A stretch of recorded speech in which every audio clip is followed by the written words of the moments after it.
Welcome to Artists, Icons, and Entrepreneurs. I am your host, Lulu Benavidez, and I am thrilled to have you here today. If you enjoy the podcast, don't forget to subscribe on your favorite platform, whether it's Apple Podcasts, Spotify, YouTube, or anywhere you get your podcasts. And if you love what we're doing, please take a moment to leave a review. It will help us with our ratings and also allow us to bring you even more inspiring conversation. And don't forget to tell your friends. It's completely free. Today, we are welcoming back a very special guest and my friend, Leigh Virgin. You may remember her from Season 1, Episode 4. If you haven't listened to that one, go back to it for her full story. Just search for Artists, Icons, and Entrepreneurs, Season 1, Episode 4 on your favorite podcast platform. This time, Leigh will be talking about intermittent fasting, what it is, and why is it important. If you've been curious about how it works and the benefit it has, you won't want to miss this conversation. So let's dive in and welcome Leigh Virgin. Leigh Virgin is a certified personal trainer, group fitness instructor, pro trainer, and a director of education for The Faster Way. As a former high school teacher and cheer coach, her passion for education and fitness evolved into a virtual career in wellness and longevity. Leigh's experience in fitness space ranges from gym management to running outdoor boot camps. She currently lives in Florida as a director of education for Faster Way's 4,000 certified coaches, ensuring that they are equipped with current research and coaching strategies to help their clients succeed. I am here to help men and women learn practical ways to live with energy and strength and to thrive in their purpose. Her education and credentials are ACSM Certified Personal Trainer, ACSM Certified Inclusive Trainer, Cooper Institute Certified Personal Trainer, Functional Range Conditioning Coach, Clean Health Science of Nutrition Certification Level 1 and 2, Performance PT Coach Level 2, Taibo, SCW Boxing, and SCW Kettlebell.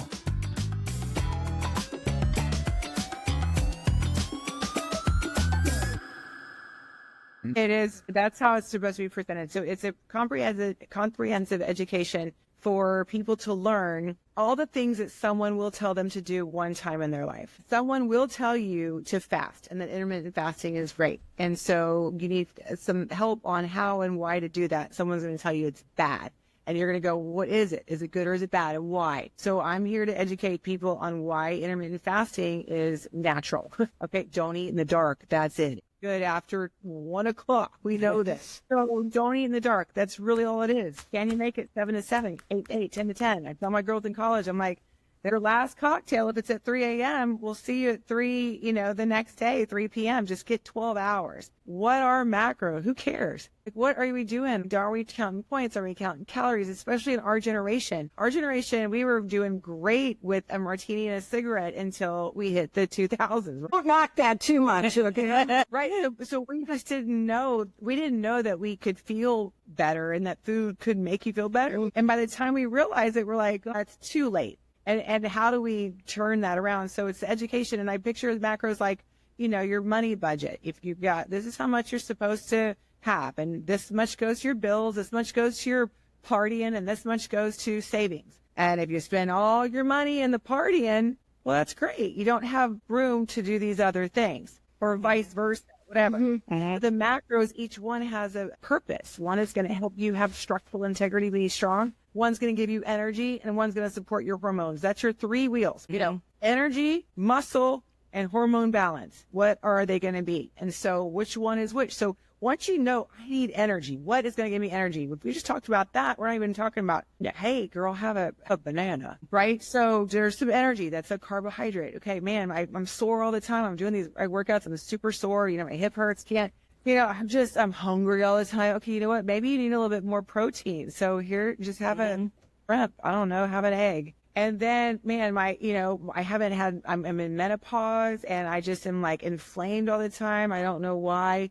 I'm waking up with night sweats. I can't figure out what's going on. Well, maybe you need a little bit more fat in your diet, because we were also the snack world girl. So we can easily fall into Jello and lettuce for 4 days and then go to Taco Cabana and, see a Tuesday. So we don't know how to balance. But once we realize that if we just continue to kind of grease that wheel of those three, every time I eat, am I energetic? Am I structurally sound? Am I hormonally balanced? Am I these? Just keep grinding that wheel. Then all of a sudden you're like, okay, well, I'm sleeping better. Maybe have less rosacea, maybe I'm not so bitchy. Maybe I don't have as much candida. I don't know. Something's going on. And let me do this too. Let me just eat food that comes from the ground and that has a mother. Like if there's more than one ingredient for just a couple of weeks, let me just see what happens if I can identify every single piece of food on my plate in one word. If I can do that, then that's a good game. So then you're like, okay, practice. That's first. If I had to redo my life as a trainer, I would work with you on nutrition for 1 year and you could earn a chance to exercise. Exercise is easy. You're getting up every stinking day. I'm in. I'm serious. I'm in Florida. Just in what you said in this podcast, I want to hire you to be my personal trainer. I'm not kidding, but I have to tell you, I will be probably your worst client ever. Sue, I had to give up talking about a client for Lent. Well, Lulu might say something different when we're off the podcast, but I'm not really a bitchy person. I generally try to get along with people. Lulu, don't laugh. I might be a little, I have to tell you that, and I'm saying this because I think in our industry, there might be a lot of people out there who can identify. Because for me, it literally is changing my lifestyle. Now, I just back this up. I'm a German farm girl. We didn't grow it, butcher it, kill it, whatever. We weren't eating it. We didn't have soda pop in our house. I mean, I'm from Iowa. It was good. But then I got in our industry. Now, there's a couple of things because I was a working mother, striving, building salons, doing education. My mother said that I haven't slept in, like 60 years. Honestly, if I get 4 or 5 hours of sleep a night, that's a really good night for me. Yeah. My eating habits are terrible, but they came from my work environment. So this literally, I get up every morning, I started when I was 14. I drink a pot of coffee, very strong. It'll make most military people blush at the strength I make my coffee. And I have that. And so now I'm a modern woman, so I have an energy bar with it. Yeah. I've been doing intermittent fasting all my life because I lived through airports for 17 years. Before they had restaurants, we lived on those damn peanuts and hot dogs. There was nothing else in the airports. So you got used to not eating all day. You're like, E8 might have them. So, and then now, God bless, my wonderful, sweet, terrific husband passed away 5 years ago, which I always made a big dinner for him. But for me, I'm alone and working now. So 4 nights a week, I have Panera soup. I have a bowl of Panera soup and my friends love it. And I never gain weight. I don't lose weight. I'm kind of stuck at where I am at my age. I don't exercise. I can sit working. I'm exercising. I'm always busy. And I guess what would the other thing be that would just be, and like time to take a shower. Actually, time to wash my hair when I don't have to let it dry natural. That's downtime. That's downtime. So I'm trying to say, because I think for a lot of us, it's not as much a discipline issue as it is a time management issue. Mm-hmm. And it's also confusion because there's so much stuff out there. Oh. And you just have no idea. And then so you think, well, I'll try this. And it doesn't work. And then you're like, oh, starts it like you're only lasting for a day. You're like, I'm by this. It's already 2. You go to the store and you say, I'll get the almond milk. I'll be healthy. And then you find out, well, that's not healthy. No, totally. Again, and then you get burnt out, then you get frustrated, then you get rebellious. And I think the rebellion is something that we all have. We're like, you know what? I dropped my phone. I'm jumping on it right now. Let's get it really. So I think that is something that comes and goes, and we'll ride the wave of culture and jump on January 1st and forget by Friday. And that's okay. And then we do it for spring break. And, this is a cycle of what we see in my industry. The summer's so slow, and people either recommit in September, or they're like, screw it, I'll see you in January. Like, this is like, we either miss that wave or you ride it. That's just the cycle of this. And so if we can just stop with the day ones, and we can stop with the before and afters, and we could just start with the here and the now. Like, when's your birthday? I don't know. What if you never told me? Someone posted something on my Who Cares, and I read it, and it was a year since X, Y, and Z. And it was a year since my husband and I divorced. And I was like, well, this is my happy new year. I don't have to wait till January 1. Declare your new year whenever it's going to be, and then just take it day by day. And if you're looking for progress, go, okay, I've got 45 days on the calendar. Can I get 20 good days in 40? And then maybe you get 20 good days, and it took you 30 days to get 20 good days. You're like, well, I got 15 days left. 5 more good days. You start trying to, and you go, okay, I got another 45 days, my second set of 45 days. Can I get 32 good days in 45 days? And then what defines good? And now you're 3 months in, and you're like, okay, this is part of who I am. Let me find another challenge. And if we can just think of not climbing up the stairs as this labor, but like this new perch of a new platform from which to spring. But the only way to get up is to climb. There is no elevator. There's no escalator. And climbing doesn't have to be so punitive. If you're strong, it can be something that you can look forward to and that you can celebrate what you can do. But I think that we never get out of this track. And all we got to do is either dig deeper, or we've got to go wider. And we just sit there repeating the same things over and over again.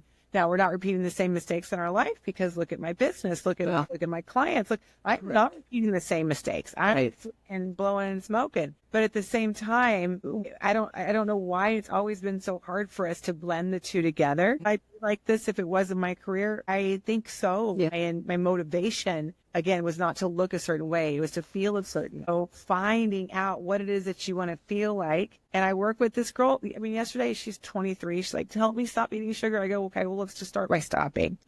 She was walking around with the cookie. I go, she's like, can I just carry it with me? I was like, yeah, you can carry it with you all day. It was her little pet all day. And then finally she let it go. And I was like, but now I need you to eat it. Right. I go, because now we can't cut the cord like that. Right. The damn cookie, come in tomorrow and have a different conversation about what will take that craving away. Right. Right. And that's what's so awesome about you, Leigh, is you have that personality. Let's face it, not everybody has that personality, because your ex-husband doesn't have that personality. It's what I do. Yeah, right. Because I trained with him, and when I trained with him, and I would do weights, he wouldn't have me pick the weights, even though I'm 5'2" and I had to jump. Leigh would bring him down. Trainer that I have now will bring him down, and I keep telling her, well, Peter wouldn't do that. But anyway, we all have different personalities. And I think that every day just seeing you is like being with you, because you take people where they're at. You tell them, like that 25-year-old wanted that cookie. Well, you asked her, are you going to have that bite? Oh, can I carry it? So she did that. And then she realized towards the end that she really didn't want it, or she needed to change her habit. And that's, the beauty about you and about the whole industry, whether you're a hairstylist or not, is being able to talk to that individual. It goes back to when I was sick and I was in a hospital for whatever. And I thought Peter had overworked me, and it wasn't that. But anyway, I came to find out that all the doctors kept coming in and kept saying, well, if your leg, do this, do that. And they kept saying, man, you're so strong. Had I not been working out with the personal trainer and mind you, I know that I'm different, that whatever I do to the extent, because that's my personality. But you guys push me, and I got stronger. So when I got sick, the doctors knew that I could overcome. And even my neurologist today had said, you keep it up. You keep exercising. You keep lifting weights. You do all these things. And I do them only to better myself, because I know as you get older, especially when you get older, that you have a tendency to lose muscle if you're not lifting weights. Now, mind you, I love, to have sweets at night. I love, to have some carbs some days. But I know the difference because I listen to you. I listen to you every day, every day. No, I love you for saying all these things. And it's 100% the Mutual Admiration Society. Peter and I used to call the gym. I was like, what happened at the salon today? We would call it the salon because everyone comes and sits in your chairs and just tells it all, right? Right. The gym, the salon, because we were going through, the same thing. And so, recognizing how much we also protected the privacy of our clients. We didn't share any conversation in regards to something that was personal. So we're ready to go invest in you. And we always say too, like, we'll give what you give, wherever you are, we'll come to you. And I think that it really does remind our generation too, that this is a team effort. We're doing, you're lifting weights, Lulu, when no one was cool. And so for you to be on the other side to reap the benefit of that hard work was not, you didn't think you were prepping back then. Do the hard thing. You wanted to do the hard thing. You were running marathons. You're like, let's do the hard thing, right? And so you didn't know that hard thing was going to be your biggest gift. And I think that's kind of where a lot of us live too, is what's first? Is it my ego? Is it my safety? Is it, your faith is, I think, another thing God you that you need at that time for that reason. And recognizing, wow, I can't let this go. And, I always say that as we get older, we're like a balloon with a hole in it. And it's hard to save it, and we can't. We can. So I appreciate you, Lulu, and having, talking about all the people who didn't listen to me, watching you listen to all of us at different times for different reasons. And it's just a joy, because guess what you need to do now? Not nearly as much work as you used to do then. Now, riding the maintenance. You're amazing. She's strong like. We're laughing, but I think it's really important. And I don't think we talk about it enough, because I think so many times when people think about people who go to the gym or whatever, they're thinking of the cosmetic part of it. But the truth is, the majority of women in the United States today are over the age of 50. So yes, you want to look good, and it's nice to have that great body, but also that longevity word starts coming in, because to walk around feeling like your pantyhose are wrapped around your ankle. I hate when that happens. And they say the heaviest weight at the gym is the front door. So there's this stigma too that lifting weights is going to make us bulky. It's going to do all these things, and you're going right back to the look. And so it's reframing the conversation again to how you feel. And don't you want to get those grandbabies up over your head? And don't you want to? But people say no one over 50 should be doing high intensity interval training. And I'm like, you don't want me to train for the attacker? Yeah. I got to lay down and play dead. Hey, come in. Hey, you have to travel on an airplane with a suitcase and lift it up into the compartment. You better be building up some muscles, girl. You got all them Christmas presents stuck in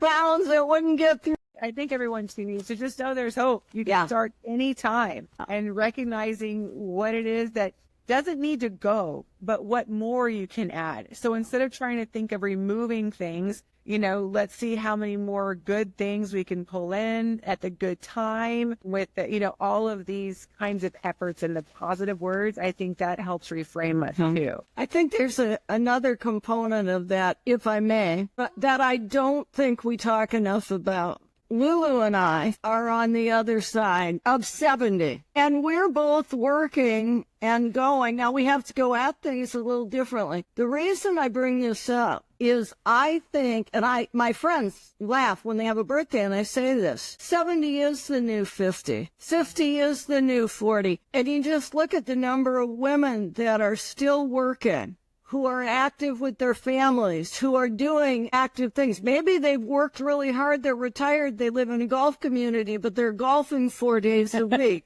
So all of those things really require one thing, and that's good health. And you just can't go to the store and buy it, because I know I've tried to do it, and it's not on any other shelf. Right. Yeah, totally. Mother is 70, and she is like you guys. I mean, she was just traveling at a conference in California, and I'm just like looking at her like, shouldn't you slow down? And she's like, the new 70 is the new fucking 7. Party. Yeah. Right. Yeah.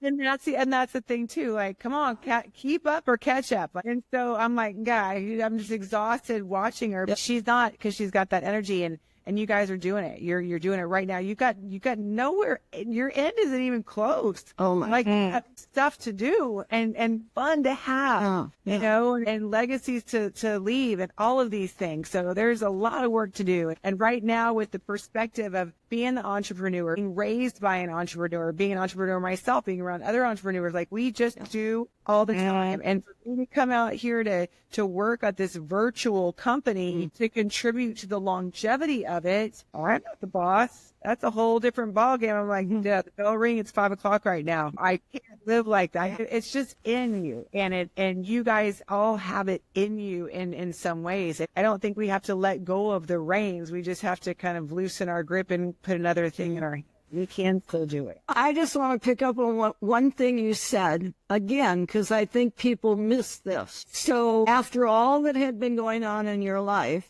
you were passionate about, I'm going to call it wellness, because that's what it really is, but you moved to Florida, i.e., you took a risk. You took a risk because sometimes the best things in your life are presented with problems and obstacles. But if you are willing to have faith, however you define that, and take that risk, wow, look at what has happened for all of us because we took a chance at something. Yeah. When you feel that tug, you know, and God has spoken to me a couple of times, and this was real clear recently. He said, I didn't deliver you for you to be in the same place. He said, I didn't deliver you from Galveston to Florida for you to be in the same place. You've got to do some more movement. And, you know, we had all these plans, but moving here did cost me my marriage. And a lot of support from my husband at that time. It was like, because we were both in wellness. We both had the same passion, you know, and the same,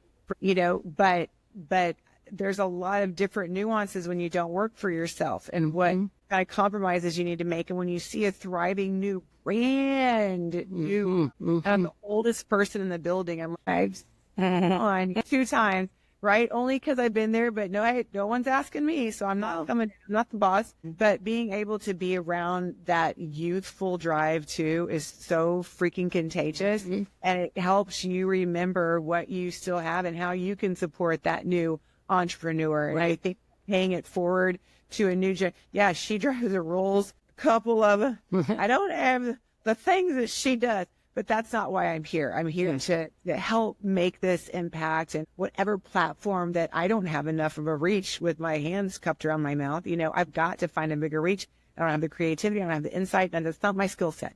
So I'm going to let my CEO do that so that I can help this conversation in which once we do one of these things one time, we can help you do all of them for the best ability. And time management, you know, it literally, this is all it takes to, if you could get 3 30-minute strength training workouts per week, listen to me, and then you do those 3, don't even do the 365 that we create. Do those 3 for 3 weeks. Just want to do the 30, an hour and a half a week. I'm sure I can do this. And then you go, okay, well, last week when I tried that move, I didn't feel as good as I do this week. Or last week I wasn't as strong. But you're measuring something measurable. And I love changing it up. I love doing all that. But I'm like you. I'm the artist. I can abstract what I can render first. Right. You guys can abstract what you can render first. I'm not a fan for a mistake, but start to learn how to render. And that's just reps. So if you had 3 30-minute workouts, 3-4 weeks in a row, 8 weeks, I don't care. Then you also start to get this muscle memory, and it's not so daunting. Now you're looking for an accomplishment that will help subsidize what your nutrition is. Like, I'm going to get stronger because we eat. Oh my God. And then you're just starting to see this snowball. And it's like it's so fun. It's so fun. It's so fun. Wow, what an episode. That wraps up another exciting edition of Artists, Icons, and Entrepreneurs. Thank you so much for joining us. We hope you're leaving inspired and ready to chase your dreams. Don't forget to follow us on social media and subscribe to our podcast so you never miss an episode over at youtube.com/Artists, Icons, Entrepreneurs, as well as Facebook at Lulu Benavidez, on IG at Lulu Benavidez, at Evolve Hair Solutions as well. And don't forget to visit our website at lulubenavidez.com and evolvehairsolutions.com to stay updated. Until next time, keep dreaming big, creating boldly, and making your mark on the world. Thanks for listening, and take care, everyone.